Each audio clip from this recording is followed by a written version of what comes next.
How one invisible voice changed the world forever. In the darkness of November 1920, invisible waves began to carry human voices across vast distances, piercing through walls, mountains, and the very fabric of silence itself. What started as crackling static would soon become the most powerful force of cultural transformation the world had ever witnessed. This is the untold story of how America discovered the magic of radio, one frequency at a time.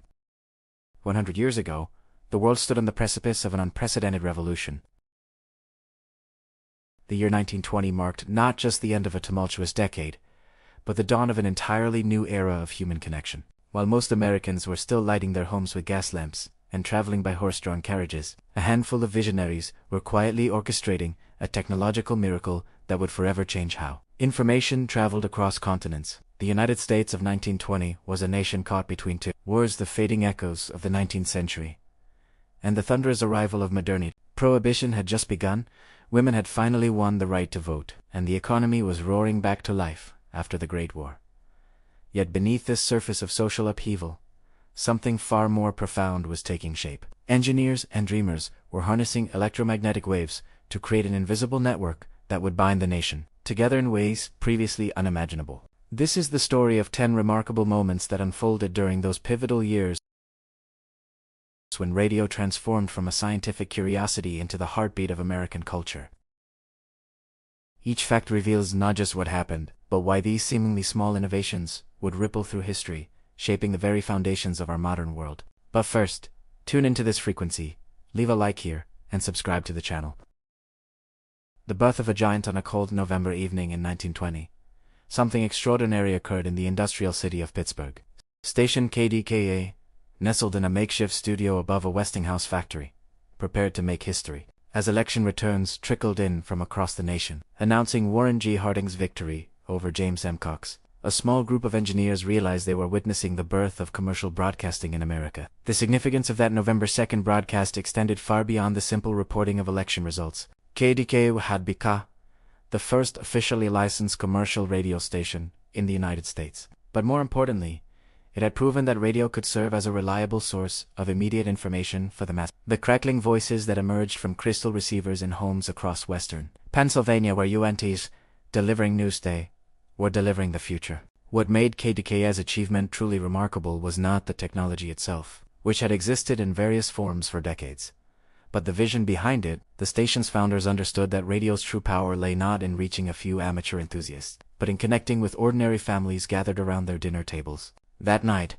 as Harding's victory was announced through the airwaves, America took its first step toward becoming a truly connected nation, bound together by invisible threads of electromagnetic energy that would soon carry everything from jazz music to presidential addresses into the most intimate spaces of American life. While KDKA often claims the title of America's first commercial radio station, the true story of radio's birth is more complex and fascinating than most realize. 3 months before KDKA's famous election broadcast, a small station in Detroit had quietly begun regular transmissions that would challenge the very definition of what it meant to be first in the radio business. Station 8MK, which would later become W, started broadcasting from the basement of the Detroit News Building in August 1920.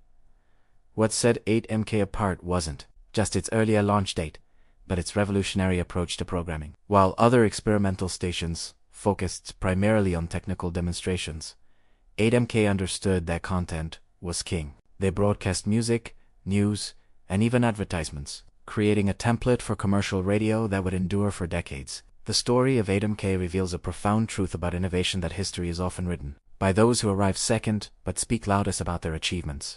Today WWJ continues to broadcast from Detroit, making it one of the longest-running radio stations in American history. Yet its pioneer status remains largely unknown, overshadowed by KDK's more dramatic election night debut. This forgotten chapter reminds us that the most important innovations often happen quietly, in basements and backrooms, long before the world takes notice. The real pioneers are those who persist through the static, broadcasting into the darkness long before anyone is listening.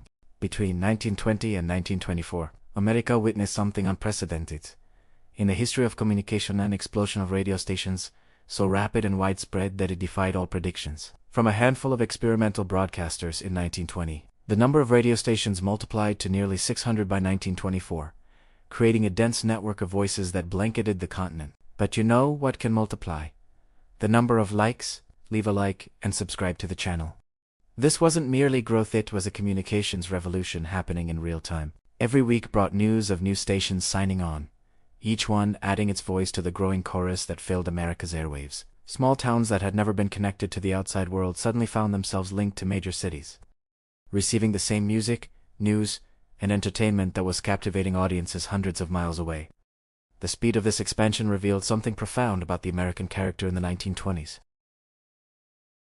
This was a nation hungry for connection, desperate to bridge the vast distances that had long separated communities from one another. Radio offered something that no previous technology had provided. For the first time in human history, millions of people could share the same experience at the exact same moment, creating a sense of national community that transcended geographical boundaries. The multiplication of radio stations wasn't just about technology, it was about democracy itself, giving voice to countless communities that had previously existed in isolation. Each new transmitter that came online represented not just another business venture, but another thread in the invisible web that was weaving America together into a truly unified nation. In 1922, radio crossed a threshold that would forever change not just broadcasting, but the entire landscape of American commerce. The first commercial advertisement transmitted over the airwaves marked the beginning of a business model that would become the foundation of modern media. Yet few who heard those initial sales pitches could have imagined the economic empire they were witnessing in its infancy. The decision to allow advertising on radio was not made lightly. Early broadcasters had struggled with a fundamental question: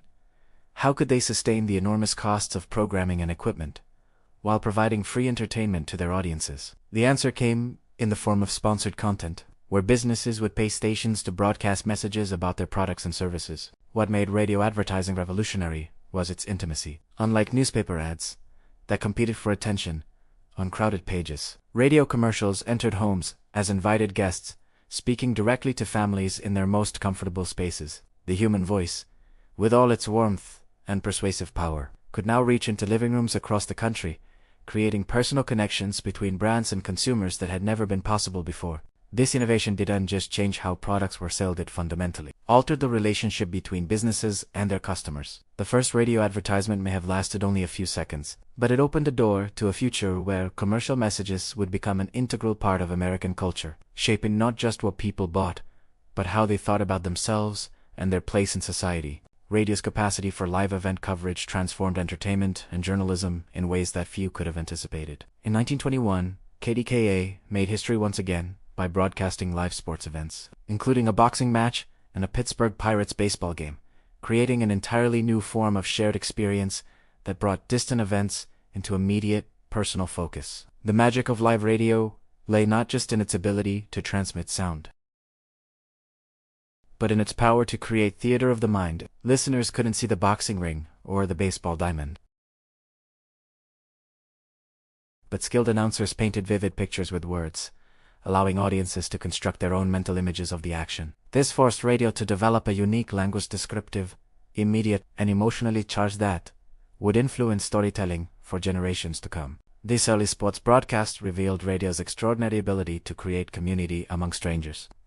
Thousands of people, scattered across cities and rural areas, found themselves united in following the same game, sharing the same excitement, experiencing the same victories and defeats, allowing the entire nation to become spectators at the same event, participants in the same story. Members of the same invisible crowd gathered around the electromagnetic campfire that was live radio broadcasting. The invisible audience became a real community, bound together by their simultaneous participation in events they could hear but not see. This was perhaps radio's greatest gift to American culture, the creation of shared experiences that transcended physical boundaries. By 1927, the rapid growth of radio had created an unexpected problem: chaos. With hundreds of stations broadcasting on similar frequencies, the airwaves had become a cacophony of overlapping signals, static, and interference that threatened to destroy the very medium that had captured America's imagination. The solution came in the form of the Radio Act of 1927, which established the Federal Radio Commission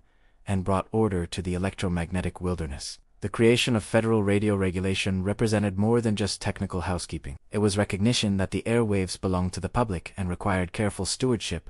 Now, the greatest recognition from the public will be your like. Subscribe to the channel and leave your like. The Radio Act established the principle that radio frequencies were a limited natural resource that should be managed for the greatest public benefit, not simply awarded to the highest bidder or the loudest voice. This regulatory framework would prove to be one of the most important innovations of the radio age, establishing precedents that would govern electronic communication for the next century. The Federal Radio Commission, which would later become the Federal Communications Commission, didn't just assign frequencies, it began the complex process of deciding what kinds of content should fill America's airwaves. The regulation of radio was really the regulation of public discourse itself, determining which voices would be heard and which would be silenced. In creating order from chaos, the Radio Act of 1927 didn't just clear the static, it established the fundamental principles that would govern how Americans would communicate with each other through electronic media for generations to come, allowing the entire nation to become spectators at the same event, participants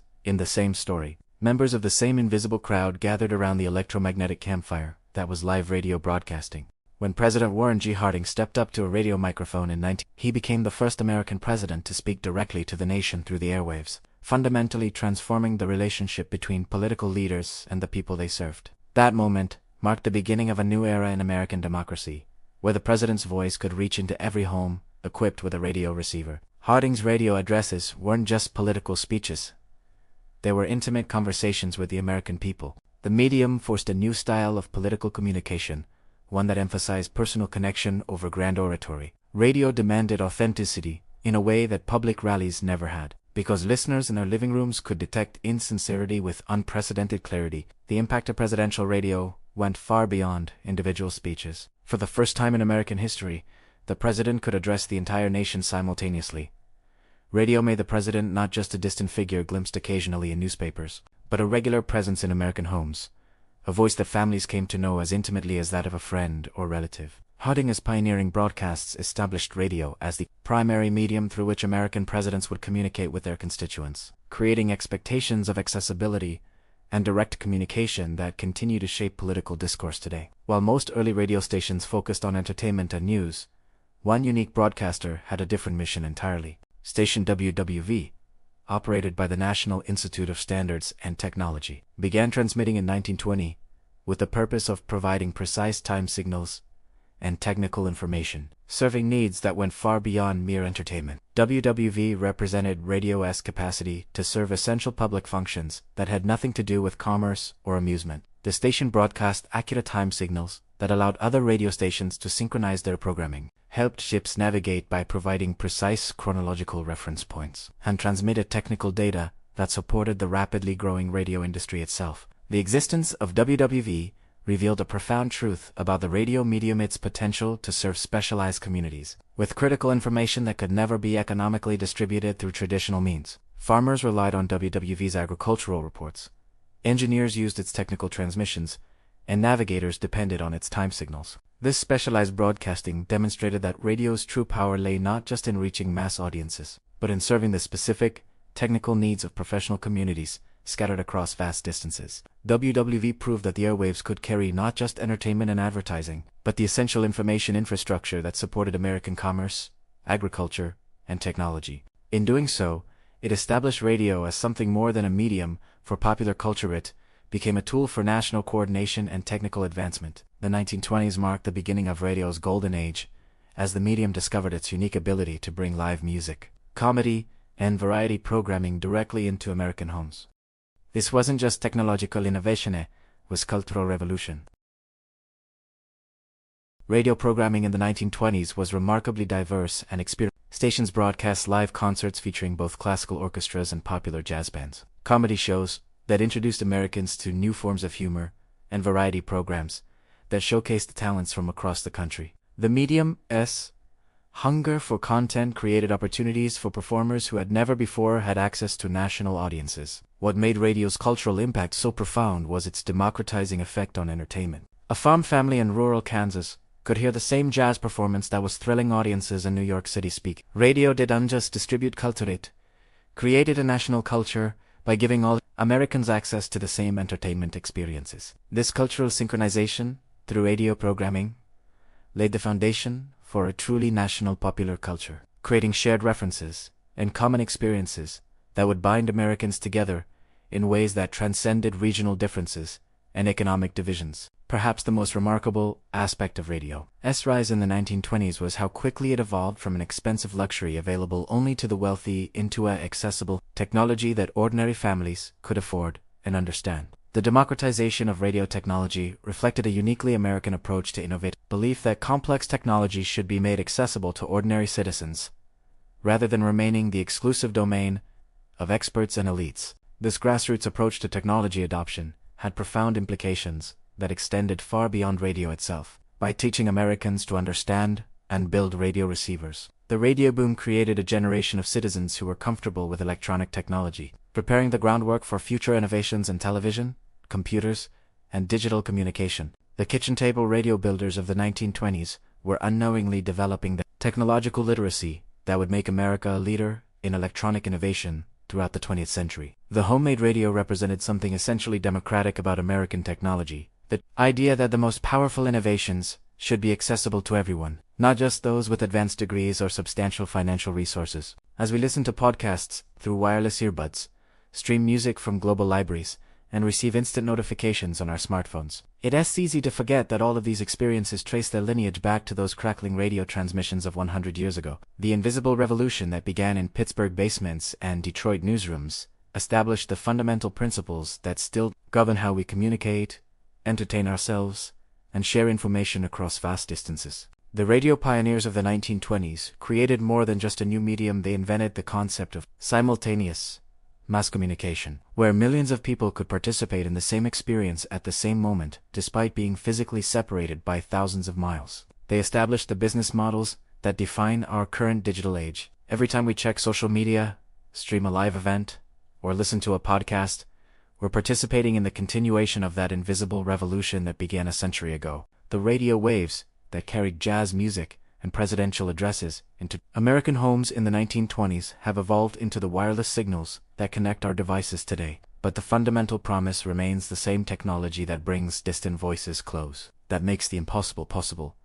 and that connects us all through the magic of electromagnetic spectrum. The story of radio reminds us that the most profound changes often begin quietly, with a few visionaries working in basements and back rooms, broadcasting into the darkness long before the world is ready to listen. Today's innovations in artificial intelligence, virtual reality, and quantum communication may seem revolutionary, but they were really just the latest chapters in the story that began when those first radio pioneers discovered that human voices could travel on invisible waves, carrying not just information, but dreams, culture, and connection across the vast spaces that separate us. The invisible threads that connect our world today were first woven by the radio pioneers of a century ago. Their story reminds us that every technological revolution begins with dreamers who see possibilities that others cannot imagine. If this journey through radio's remarkable birth has sparked your curiosity about how the past shaped our present, leave a like and tell us in the comments which stories from the past that influence our present you would like to hear here on the channel. And also, comment where you're from, and an invisible thread will send your comment anywhere in the world. Until next time.